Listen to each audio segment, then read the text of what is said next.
vous voulez bien passer la parole maintenant à Emmanuel Aliwa, qui doit nous quitter tout à l'heure, parce que comme c'est une vedette, elle va être... Ils n'appellent pas tout. On va inverser si vous voulez bien. Et voilà, donc Emmanuel, nous, on a eu la chance de vous connaître et de vous écouter longuement aussi sur tout j'allais dire, les substrats scientifiques et d'expérience que vous avez mis en place, que vous développez maintenant en France, dans les pays francophones et dans les pays arabes, par ce protocole 6C, et qui, je dirais, du côté des urgences, s'il fallait qu'on le segmente, du côté des urgences psychologiques, des interventions d'urgence après violence et violence de tout type. Et la question qu'on avait pour vous, c'est aussi à la fois, donc, vous intervenez pour aider des entreprises, des services publics ou autres qui sont par essence, je dirais, un petit peu comme le sont le soin des métiers à risque, à situation à risque. Voilà.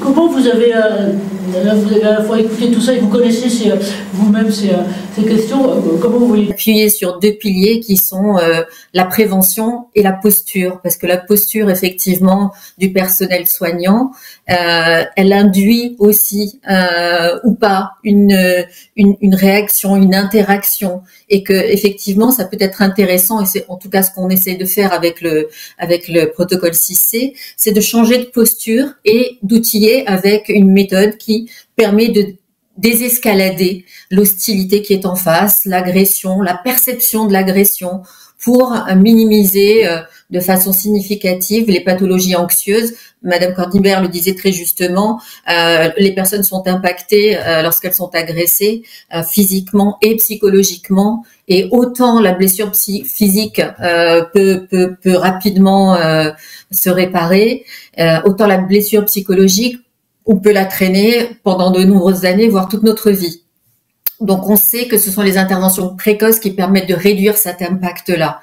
Et c'est pour ça que je plaide beaucoup pour l'enseignement dès la formation initiale, quelle qu'elle soit d'ailleurs, même dès l'école, comme on peut le faire ailleurs, de ce type de méthode d'intervention précoce, notamment du protocole, qui a vraiment un impact extrêmement minimisant sur les pathologies anxieuses et au contraire très mobilisant sur notre auto-efficacité, notre sentiment d'estime, notre résilience à pouvoir traverser l'adversité, l'agression, malgré la peur, et à rester quand même efficace et opérationnel. L'idée étant effectivement que c'est le personnel soignant qui est exposé de façon quasi permanente en fait à la chronicité de la violence. Elle doit l'intégrer dès le départ. Je pourrais faire une analogie avec la SNCF que nous formons depuis quelques années. Les conducteurs de train, par exemple, savent depuis leur formation initiale qu'un jour ils vont écraser quelqu'un. Eh bien, le fait d'avoir cette information minimise et modifie complètement leur perception le jour où ça arrive. Et peut-être que ce serait pas inintéressant de transmettre aussi ces informations-là lors de la formation initiale, d'une part, et en même temps la façon dont on peut faire face à cette réalité du terrain, puisque de toutes les façons, les violences sont là. Et c'est un principe de réalité qui s'impose. Donc, est-ce qu'on veut être victime ou est-ce qu'on veut avoir une posture active et efficace pour ne pas s'effondrer à chaque agression?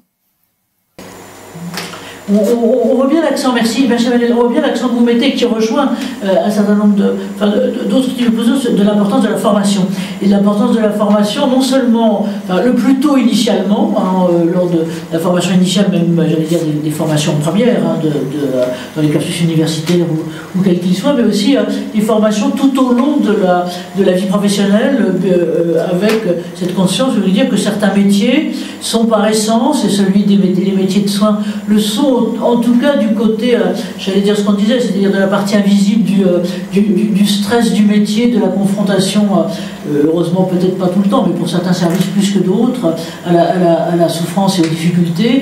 Et l'exemple que prenait Christelle, que vous vivez, Christelle finalement, on sait que les services psychiatriques sont par essence constamment agressant globalement pour les soignants. C'est là où il y a le plus effectivement de manifestations de violence interne, et de la façon la plus difficile. Emmanuel, pour revenir à vous et pour revenir, je dirais, un peu aussi à l'originalité de ce que vous développez en post-traumatique et autres, si vous pouvez peut-être préciser comment vous le verriez, comment vous le voyez ou comment vous l'avez déjà appliqué peut-être hors de France aussi, appliqué à ces types de métiers et à des agressions qui peuvent être des moments de crise profonds ou autres. Emmanuel, si vous avez encore 10 minutes, vous restez avec nous, donc vous pourrez participer un peu au débat tout à l'heure. Là juste, sur cette question-là, donc sur le milieu plus particulier des soignants et sur le protocole 6C. Alors, pardon, parce que j'avais laissé message à votre collègue, si on peut dire infirmier, mais il ne m'a pas donné de suite, donc finalement, on est là des femmes surtout. Oui, d'ailleurs, une de ses remarques avait été de dire, mais enfin, même les hommes sont exposés à ces violences-là, et c'est inhérent au métier qui est effectivement un métier qui nous confronte en permanence à des situations, à du trauma, ni plus ni moins, et à de la violence. Avant, c'était uniquement du trauma, maintenant, c'est la double peine, c'est le trauma, les traumatismes des patients et la violence envers nous. Pour répondre à votre question, on a commencé à l'enseigner en faculté de médecine à Brest et à Paris, et je travaille avec la fédération des infirmiers libéraux qui ont la particularité, par exemple, d'être extrêmement, du fait de leur statut de libéral, sont extrêmement exposés au quotidien à ces violences auxquelles vous faites référence et sont très seuls. Donc on va essayer dès leur formation initiale d'introduire la méthode 6C ou en tout cas ou ensuite dans leur parcours professionnel. Il faut une espèce de bouclier cognitif. On ne peut pas avoir un métier qui nous expose à la violence comme tout primo-intervenant et ne pas avoir un bouclier cognitif pour nous protéger. Parce qu'on sait que derrière, c'est du PTSD assuré. On sait derrière que c'est des pathologies anxieuses. Et si on veut continuer à être attractif en termes de métier, on peut pas juste demander. Il faut aussi donner des moyens de se protéger au même titre qu'on peut en donner aux forces de l'ordre ou à d'autres professions. Mais les professions médicales sont vraiment des professions extrêmement délaissées.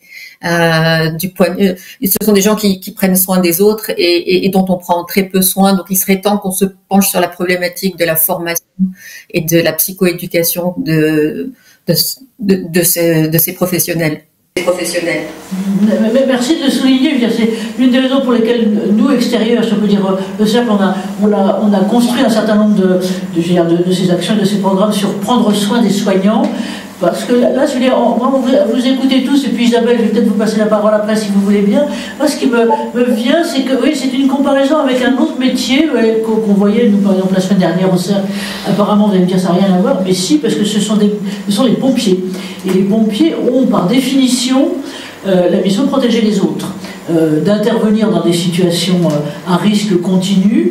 Et je veux dire que là, je faisais intervenir leurs dirigeants sur d'autres choses, c'était sur les technologies, mais on sent bien, si vous voulez, que dans leur philosophie des RH profonde, ils ont protégé ceux qui protègent.